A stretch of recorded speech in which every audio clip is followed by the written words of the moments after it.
Body positivity is about marginalized bodies.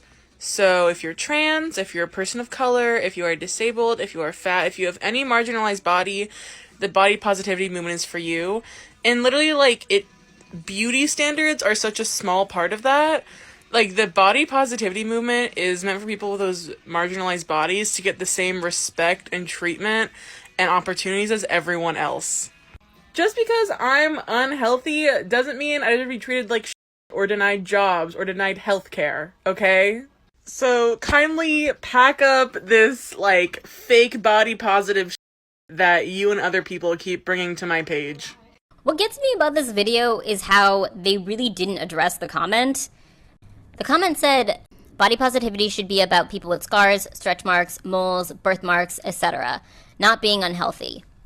All she said is that the body positivity movement is for marginalized people and implied people should stop talking about beauty standards because that's not what body positivity is about.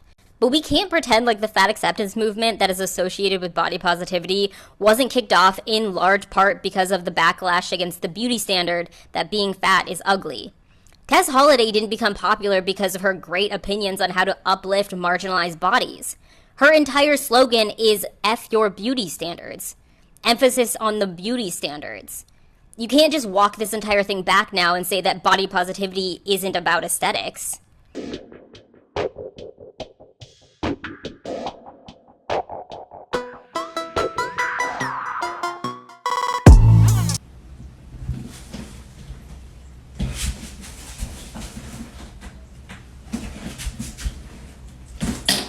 Ah yes, she's giving the middle finger to health. Seems to sum up the entire fat acceptance movement pretty well.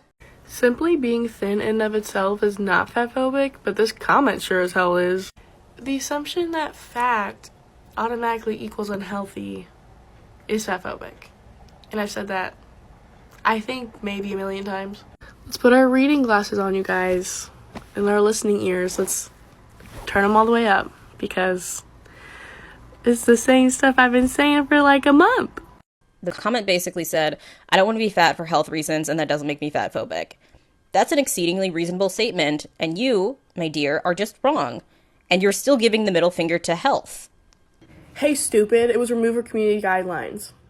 I didn't delete I hate skinny people. There, I said it again. You think you got me? Well, that escalated quickly.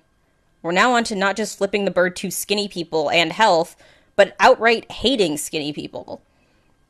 This is why we love body positivity. Nothing enrages me more than these wannabe fitness influencers putting anti-diet in their bio. Just because you don't prescribe keto doesn't mean you're not prescribing a diet. A calorie deficit is a diet. If you're prescribing that to your clients, you're not anti-diet. So get that shit out of your bio, you phony. Seeing the diet culture rebels fight over the definition of their own words is honestly quite entertaining. But I think this is a good video to explain to this woman and everyone else that she does, in fact, have a diet. We all have regular patterns of eating surrounding what, when, and how much we eat. Someone isn't unconsciously eating a Whole Foods vegan diet one day, a carnivore diet the next, and a Mediterranean diet the next. And if we don't put effort into choosing what we eat as adults, then we're most likely just continuing the diet we were fed as children, which may or may not be healthy. I always liken this diet debate to prenups. If you get married and you don't have a prenup, you are taking the default marriage contract your state or country has created for you. If you have a prenup, you're customizing that contract for your own marriage. Neither one is wrong, but in both cases, you still have a marriage contract. It's just that one of them you put effort into actively making fit your own circumstances, and one of them was created for you. So when you say you don't have a diet, you're just saying you don't actively spend time focusing on what or how much you eat. But that doesn't mean you don't have a diet. Hi, this is just like a friendly reminder that me, a fat person, creating my community and space to be for fat people is not like a community guideline violation, just so you know. So when I comment to people saying you're not welcome in my space, stop deleting those comments and also stop reporting them, because that's not a violation. It's called a boundary that I'm setting. And on the same note, me sharing a video educating someone about the body positive movement is also not a violation. Like, it's not bullying, it's not harassment. So me here replying to a comment that should not get deleted, yet it still does. So for those of you who don't think that fat phobia exists, well, it does. Fat people get silenced on this app every day, including myself. So become an ally or get the fuck out. Okay, thanks. Marissa's victim complex never ceases to amaze me. I think when Marissa says she wants to make a space for fat people, she means she wants to dictate who can come and comment on her videos. That's her idea of setting boundaries. But unless you turn off all the comments on your public profile, that's not a boundary you can set. And you also have a track record of bullying and harassing your commenters. I'm in the mood to call someone a fat-phobic fuck. So here I am, calling this person a fat-phobic fuck. While trying to educate them on body positivity. Uneducated mother.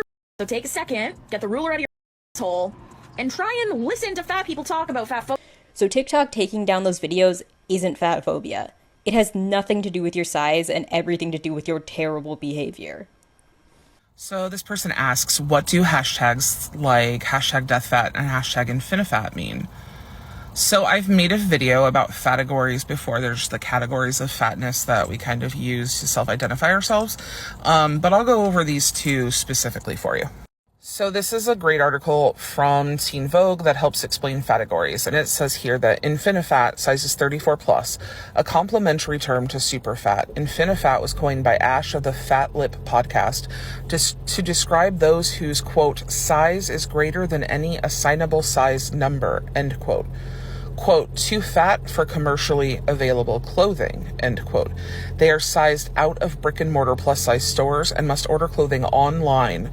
In some cases, they may not know their size. In order to fly, they must purchase 2 seats. They experience acute, institutionalized sizeism daily. Then death fat, sizes 36 plus, a cheeky version of infinifat. The term was created by Leslie Kinzel as a way to point out, quote, ridiculousness of morbid obesity as determined by the BMI scale, end quote, and poke fun at strangers concerned with the perceived health dangers of her size. So part of the reason that these categories exist is kind of a way of saying fuck you to those that pathologize us and that put these obnoxious medical labels on us, like morbidly obese, because it's totally acceptable to describe people as morbid. Note my sarcasm, please. So death fat really kind of comes from the idea that we are morbidly obese and that we are going to die at any moment, because so many of our doctors tell us, like, I've literally had a doctor be like, I'm afraid to let you leave because I'm afraid you're going to stroke out on your way out. Like, they're so dramatic. And same with the infinifat. Like, people like to talk about how we're just, like, you know, forever getting bigger. But it's also a way of, like, raising awareness about the fact that clothes sizing only goes so high. And some people can't even buy clothing at all. They have to, like, have their clothing made for them. Very custom and specialized, and it sucks. And while maybe being that large is not the norm, there's enough people of that size, and it doesn't hurt anyone to include us in those sizings and in clothing and things like that. So death fat and infinifat are just ways to categorize ourselves, and kind of also ways of showing the different levels of oppression, because fat people who are fatter have more oppression. They deal with more institutional and systemic barriers than smaller fat people. So someone who's like 200 pounds doesn't deal with the same shit that I deal with as a 430 pound person. I hope that helps. Thanks. The way I cringed when they said institutionalized sizeism. How dare? How dare you try to equate the struggle of having to buy an extra plane seat or not being able to buy jeans at your local mall to internment camps, redlining, forced sterilizations, marriage equality? What level of narcissism do you possess to think those things are anywhere near on the same level? And doctors tell you they're worried about your health because they're probably worried about your size because it is dangerous. And to suggest that doctors care about obesity or the fact that you were over 400 pounds because they're being dramatic or fat phobic is incredibly disrespectful, and it's a very harmful message to spread to try to discredit the people keeping us alive. The fat acceptance movement likes to claim that they are for science and everything they say is scientifically backed, but then they spread these types of messages to make people trust the healthcare system less, which is very conspiracy theory-esque. One size fits all is ableist and fat phobic, and I will fight you on this. Yes, I am good and ready for a fight. But also, if this is the battle that you want to fight, like, priorities? I think people understand that one size fits all doesn't actually mean one size fits all. It means one size fits most, and that's fine. It's not that deep.